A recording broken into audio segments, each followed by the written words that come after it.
누가복음 9장. 예수께서 12제자를 부르셔서 그들에게 모든 귀신을 다루고 병을 고치는 권세와 능력을 주셨다. 예수께서 하나님 나라의 소식을 전하고 병자를 고치는 일을 제자들에게 맡기셨다. 예수께서 말씀하셨다. 잔뜩 준비하지 마라. 간소하게 하여라. 너희 자신을 준비하여라. 고급 여관도 안 된다. 적당한 곳을 찾아가 떠날 때까지 그곳으로 만족하여라. 사람들이 너희를 맞아들이지 않거든 그 마을을 떠나거라. 소란 피울 것 없다. 무시해버리고 너희의 길을 가면 된다. 제자들은 위임을 받고서 길을 나섰다. 그들은 이 마을 저 마을로 다니면서 하나님의 최신 소식, 곧 메시지를 전했고 가는 곳마다 사람들을 고쳐주었다. 통치자 헤롯은 이런 일들이 진행된다는 이야기를 듣고서 어떻게 받아들여야 할지 몰랐다. 요한이 죽은 자들 가운데서 살아났다고 말하는 사람들도 있고 엘리야가 나타났다고 말하는 사람들도 있고 또 옛 예언자가 출현했다고 말하는 사람들도 있었다. 헤롯은 말했다. 하지만 요한은 내가 목을 베어 죽였다. 그런데 계속해서 내 귀에 이야기가 들려오는 이 사람은 누구냐? 궁금한 마음에 헤롯은 예수가 활동하는 모습을 볼 기회를 노렸다. 사도들이 돌아와서 자기들이 한 일을 보고했다. 예수께서는 그들만 따로 데리고 벳세다라 하는 마을 근처로 가셨다. 그러나 무리가 눈치를 채고 따라왔다. 예수께서는 그들을 너그럽게 맞아주셨고 하나님 나라에 대해 말씀해 주셨다. 또한 치유가 필요한 사람들을 고쳐주셨다.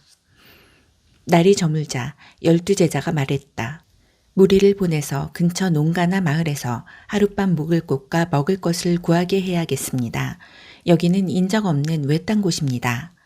너희가 그들에게 먹을 것을 주어라. 예수께서 말씀하셨다. 제자들이 말했다.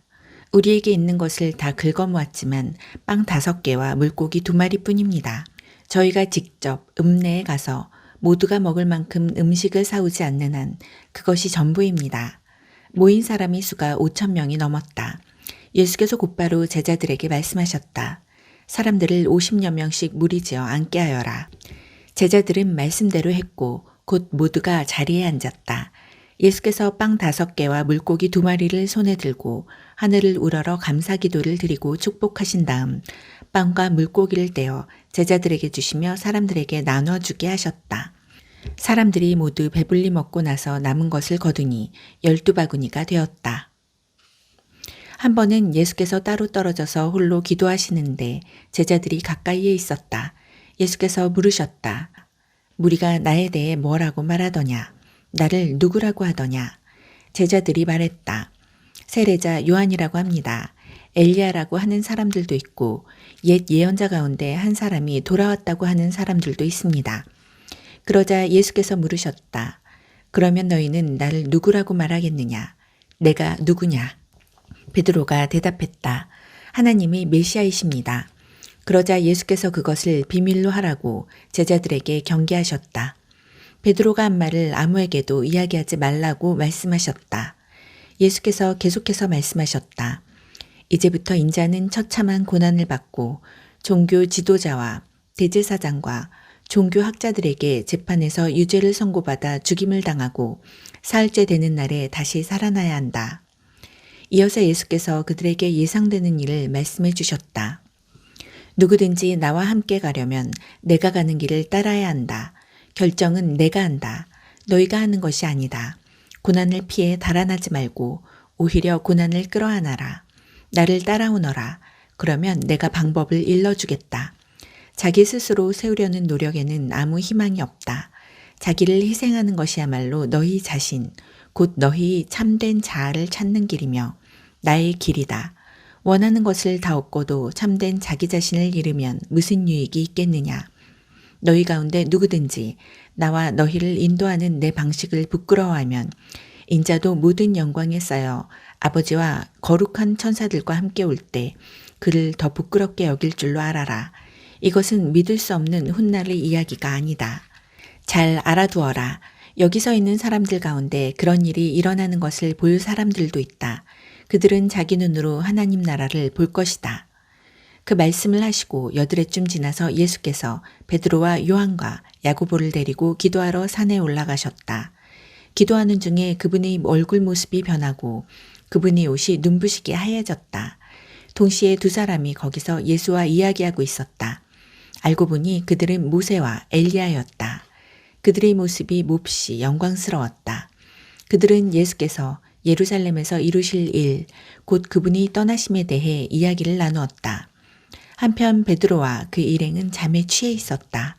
그들이 깨어 눈을 비비며 보니 예수께서 영광 가운데 계시고 그 곁에 두 사람이 서 있는 것이 보였다.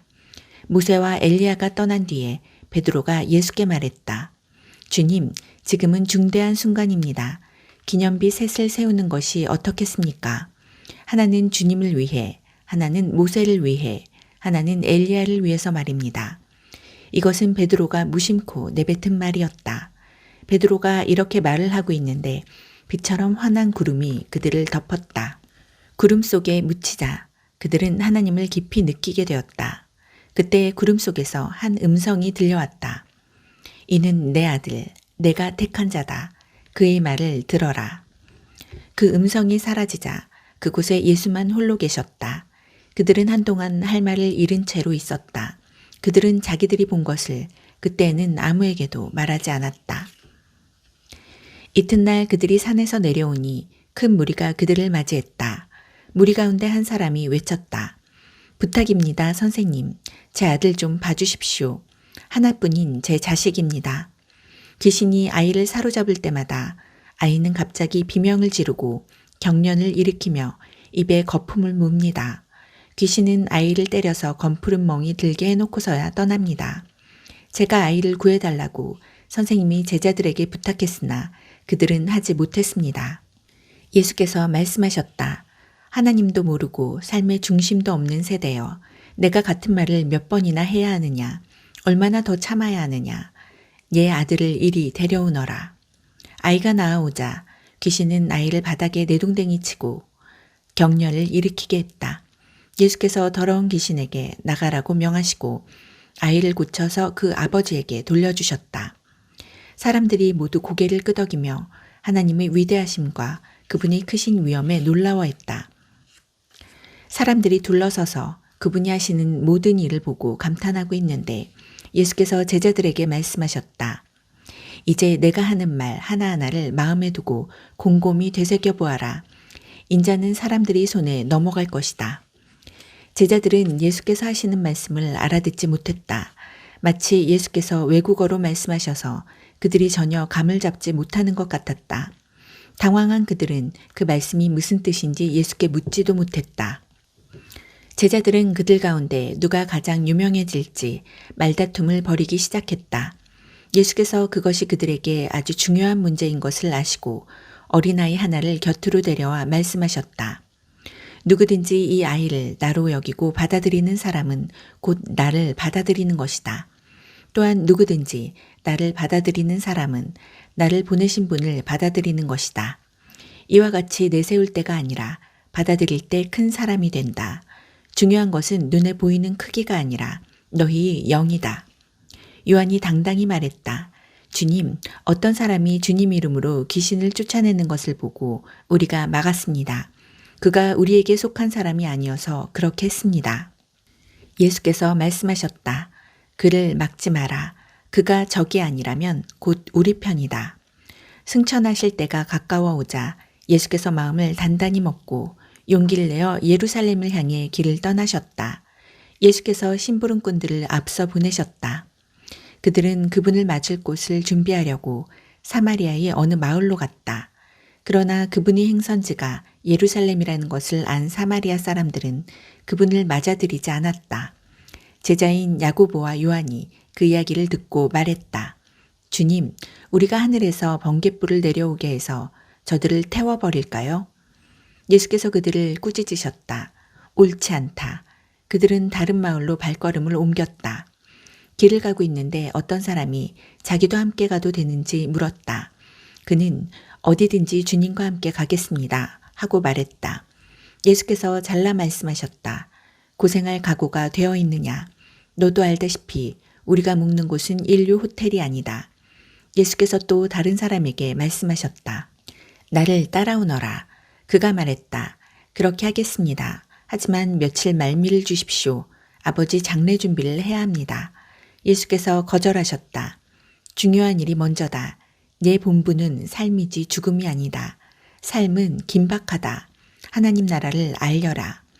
그때 또 다른 사람이 말했다. 주님, 저는 주님을 따라갈 준비가 되었습니다. 하지만 먼저 집에 정리할 일이 있으니 허락해 주십시오. 예수께서 말씀하셨다. 머뭇거리지 마라. 뒤돌아보지도 마라. 하나님 나라를 내일로 미룰 수는 없다. 오늘 기회를 잡아라.